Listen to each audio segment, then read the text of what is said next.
The term world's largest open-air prison is often used colloquially to describe the Gaza Strip due to the strict movement restrictions placed on its nearly 2 million residents. These restrictions have been primarily imposed by Israel, but Egypt also controls one of Gaza's borders and has at times restricted movement. Here is a brief overview. The Gaza Strip is a small coastal territory bordered by Israel to the north and east, Egypt to the south, and the Mediterranean Sea to the west. Most people in the Gaza Strip are descendants of refugees who fled or were expelled from the area that became Israel after the 1948 Arab-Israeli War. In 2007, after the Hamas, which is declared a terrorist organization by Israel, the US, the EU, the UK, and other entities, took control of the Gaza Strip following a conflict with Fatah, Israel tightened its blockade on Gaza. The blockade restricts the movement of goods and people into and out of the territory. Now, Israel argues that these measures are necessary to prevent weapons and materials that could be used for military purposes from reaching the Hamas and other militant groups in Gaza. The blockade has had a profound economic impact on Gaza, leading to high unemployment rates, a severe electricity crisis, and dependency on humanitarian aid. To circumvent the blockade, Palestinians have dug tunnels into Egypt to smuggle goods. Additionally, there have been attempts by various groups to breach the sea blockade by sending flotillas to Gaza. Israel has intercepted most of these. Now, Israel asserts that the blockade is a necessary security measure aimed at protecting its citizens from attack by the Hamas and other militant groups based in Gaza. The Israeli security apparatus around the Gaza Strip is multi-layered, designed primarily to prevent attacks from Gaza-based militant groups, deter smuggling of weapons, and also to control the movement of goods and people into and out of the territory. Here's a breakdown of these layers, beginning with the land barrier and fencing, which will be further explained in detail, but let's talk about what it means.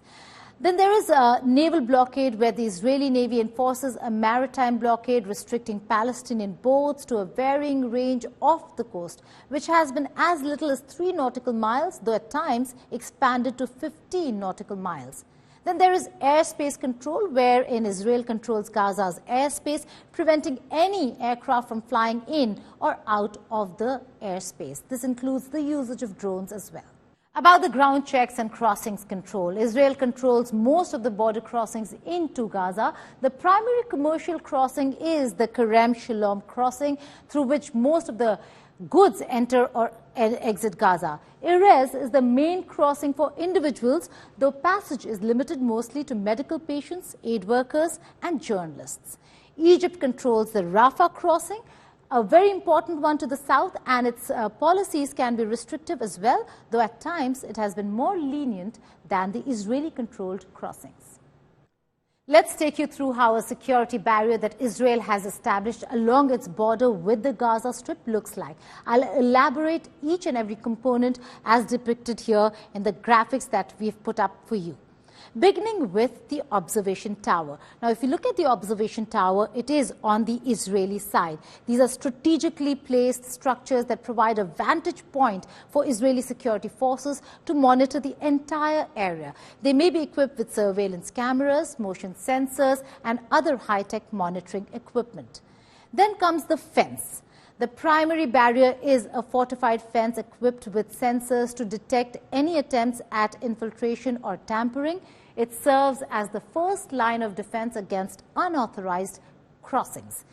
There is the no-go zone area, which expands from 0 to 100 meters on the Gazan side. This is a designated area directly adjacent to the fence on the Gaza side where Palestinian access is severely restricted. Israel has designated this area to deter and easily detect infiltration attempts. Any unauthorized movement in this zone can attract fire from Israeli forces. Restricted access area is just beyond the no-go zone area. It is wider in terms of the area, which extends from 100 to 300 meters immediately after the no-go zone area on the Gazan side. While it is not as strictly enforced as the no-go zone area, it still has significant restrictions. farmers and others might be allowed into this area, but access is limited and can be dangerous. Underground concrete barriers are very important. If you can see, they go all the way down. Israel has been constructing an underground barrier to counter the threat of attack, tunnels dug from Gaza into Israeli territory. That's what they're trying to avoid through these tunnels. This barrier is equipped with sensors to detect tunneling activities. It's designed to penetrate deep into the underground to prevent tunneling beneath it. Access only for farmers and on foot. That's a very interesting area, which is an area that can only be accessed by some Palestinian farmers on the Gazan side, but the conditions can vary and access can be very risky. Being on foot might minimize the perceived threat to Israeli forces, but there's still potential for confrontation or incidents. The security barrier with its various layers and components reflects Israel's approach to mitigating threats from Gaza, especially from groups like Hamas. However, these security measures have been the subject of criticism due to their impact on Palestinian civilians, restricting their movement, affecting their livelihoods, and causing casualties in some instances.